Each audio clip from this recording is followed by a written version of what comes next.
ராவணனின் மகன், அதாவது மாவீரன் இந்திரஜித்தின் மனைவி சுலோச்சனா மற்றும் ஆதிசேஷனின் மகள்.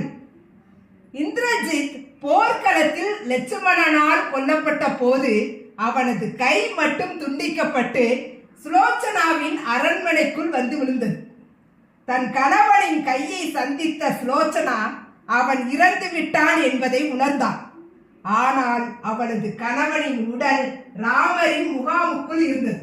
ஒரு பேரரசியாக, சுயமரியாதை மிக்க பெண்ணாக அவள் அழுது புரளவில்லை. தன் கணவனின் உடலை பெற்று அவனோடு உயிரை துறப்பேன் என்று உறுதி பூண்டாள். அவள் நேராக ராமரின் முகாமுக்குள் சென்றாள். எதிர்நாட்டு இளவரசியாக இருந்தும் அவனது தூய்மையான அன்பையும் துணிச்சலையும் கண்ட ராமர் மிகுந்த மரியாதையுடன் அவளது கணவனின் உடலை திருப்பி தந்தார். இறுதியில் தன் கணவனின் சிதையிலேயே தானும் ஏறி அவனோடு ஐக்கியமானார். ஆக காதல் என்பது வாழ்வது மட்டுமல்ல, தன் துணையின் கௌரவத்திற்காக துணிந்து நிற்பது.